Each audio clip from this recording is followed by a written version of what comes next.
MLA Lasya Nanditha మరణంతో ప్రజాప్రతినిధులు అప్రమత్తం కావాలన్నారు మంత్రి కోమటిరెడ్డి. రోడ్డు ప్రమాదాలపై అవగాహన పెరగాల్సిన అవసరం ఉందన్నారు. ప్రయాణ సమయంలో డ్రైవర్లు అప్రమత్తంగా ఉండాలని సూచించారు. దేశంలో ఎక్కువగా ప్రమాదాలు జరుగుతున్నాయని, తెలంగాణలో ఎక్కువగా జరుగుతున్నాయని మంత్రి కోమటిరెడ్డి అన్నారు. డ్రైవర్లకు అవగాహన కల్పించేందుకు ప్రత్యేక సెంటర్ని పెడుతున్నామని చెప్పారు. హైదరాబాద్ విజయవాడ హైవేపై డ్రైవర్స్ లెర్నింగ్ సెంటర్ని ఏర్పాటు చేస్తున్నట్లుగా ఆయన చెప్పారు. ఇక లాస్యానందిత మృతదేహానికి సీఎం రేవంత్ రెడ్డి సాయంత్రం 4 గంటలకు చేరుకొని నివాళి అర్పిస్తారని వివరించారు మంత్రి కోమటిరెడ్డి.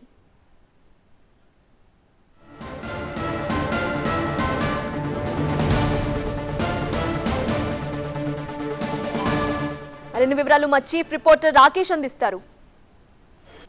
స్పీడ్ లిమిటో లేకపోతే ఇంజనీరింగ్ డిఫెక్ట్స్ అనుకోవచ్చు, సీట్ బెల్ట్ విషయంలో కొంత స్ట్రిక్ట్ రూల్స్ లేకపోవచ్చు. ఆర్ఎండ్బి శాఖ మంత్రిగా గతంలో మీరు కూడా మీ కుటుంబంలో ఇట్లాంటి ఒక ఇన్సిడెంట్ని ఫేస్ చేశారు ఇదే ఔటర్ రింగ్ రోడ్ పైన, ఏం చెప్తారు? నాకు కూడా 3-4 సార్లు నాకు కూడా మేజర్ యాక్సిడెంట్స్ అయ్యి కారు డ్యామేజ్ అయ్యి బయటపడడం.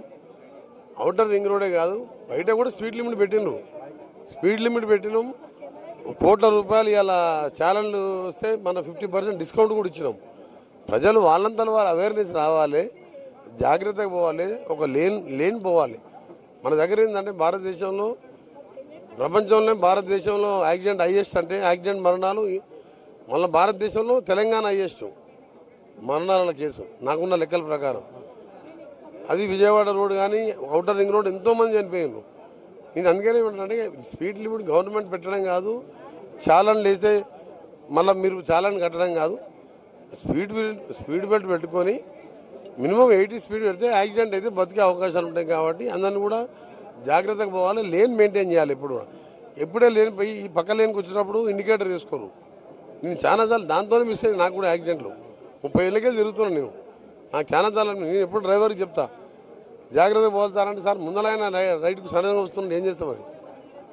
అందరూ కూడా నడిపే వాళ్ళు పక్క వెహికల్ చూసుకుంటూ లేన్ మెయింటైన్ చేస్తే కొన్ని యాక్సిడెంట్స్ తక్కువ. మొన్న గడ్కరీ గారి దగ్గర చర్చించినప్పుడు, అంటే మీరు ఒక ఆర్ఎండ్బి శాఖ మంత్రిగా తోటి సహచర ఎమ్మెల్యేని కోల్పోయారు, ఇట్లా చాలా మంది చనిపోతున్నారు, మీ కుటుంబంలో కూడా ఇలాంటి ఒక ప్రమాదం జరిగింది. ఇప్పుడు మీరు పవర్లో ఉన్నారు, ఏమైనా అవేర్నెస్ ప్రోగ్రామ్స్ లేకపోతే ఏమైనా స్ట్రిక్ట్ రూల్స్ తీసుకున్నారు? ఇప్పుడు అంటే నాకు ఈ మా కొలిగ్ ఎమ్మెల్యే చనిపోతాను నేను అనుకోలే, కానీ మన గడ్కరీ గారితో డ్రైవర్స్ లెర్నింగ్ ఇన్స్టిట్యూట్ అని ఒక 65 కోట్లతో హైదరాబాద్ విజయవాడ రహదారి మీద శాంక్షన్ చేయించిన.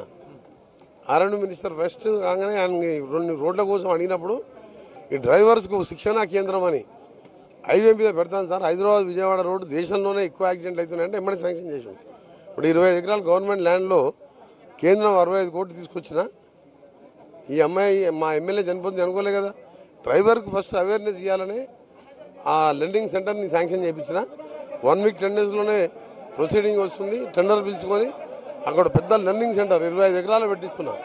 అయితే ఈ అధికార లాంఛనాలతో నిర్వహిస్తున్నారా? సీఎం ఎప్పుడు అటెండ్ అవుతారు? ఇప్పుడే ఆదేశాలు ఇచ్చాను ముఖ్యమంత్రి గారు. నేను చెప్పగానే స్పెషల్ కేసు కింద వెంబడే ఆదేశాలు ఇచ్చాను. జనరల్గా ఎమ్మెల్యేస్కి ఇయ్యరు, ఎక్స్ మినిస్టర్స్కు ఆ స్థాయి వాళ్ళకి ఇస్తారు.